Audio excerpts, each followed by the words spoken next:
Dr. Megan Keniry in the Department of Biology at UTRGV was awarded a $435,000 grant to research some of the fastest growing basal breast cancers. In simple terms, her research involves looking at what makes deadly cancer cells grow so quickly to learn how to slow down or reverse their growth. Research is solving problems and discovering new information about scientific systems, at least research pertaining to what I do. It's exciting, and I'm very grateful to have the opportunity to delve more deeply into the research that I do, which is investigating gene expression in cancer. Dr. Keniry has been contributing to cancer research for over 15 years. This grant funding will allow her to continue her work while educating the next generation of learners and researchers. I would have to say, watching my students develop as researchers, I feel that's my proudest moment, because seeing them reach their potential and move on to even better things has been very inspiring. Students who have worked with Dr. Keniry have gone on to master's, doctoral, and medical programs at UT Austin, Texas A&M, UTESCA, Incarnate Word, and many more. Though the lab is growing in prestige, Dr. Keniry is very welcoming and happy to help students grow into strong researchers. So I've had a lab now for 6 years, and over the years I've had like 33 undergraduate students come through my lab, and I think like 8 or 9 graduate students. And then usually when students approach me about doing research, I like to ask, have you taken cell biology yet, which is the class that I teach, and it gives a lot of the background information.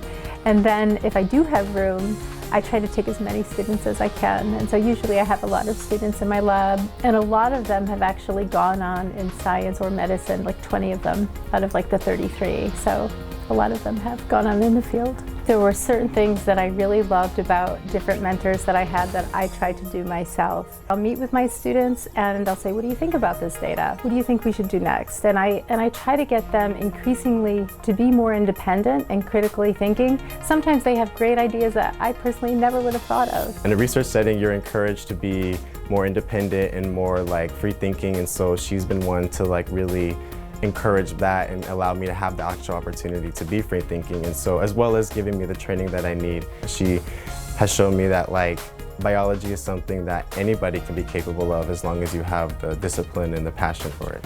But more importantly, she's shown me how to balance like going to grad school and then also doing like research and then also working with like as a teaching assistant. So she's showing me a lot of how to basically be like a professional in biology, not just research. So she's a really well-rounded teacher, basically. She investigates many fields of the cancer and like the metabolics, the way it grows, the way it mutates and things like that. I have something that I don't know how to do. I'll say, you figure it out, and they can. Yeah, that definitely happens. I just had a student, Carl, who he's investigating changes in gene expression, and he did a statistical analysis, and he made some really interesting connections about the sequence of events. And so it was really great. And he did this all on his own. The students contribute, including myself. We do a lot of different gene sets. So we all look at different sort of genes that deal with different things about different kinds of things in the cells. So I specifically look at like the regulation of how transcription works inside the nucleus. And then like another student in the lab is looking at how the cells divide and what the morphology of that is. And so there's a lot of different characteristics of like basic cell biology that is not understood for cancer cell biology. So we're trying to like set the field for how cancer is even like working on its own before we even are allowed to like basically cure cancer. So what I would say to undergrads coming in now is be open-minded and just take those opportunities and enjoy them.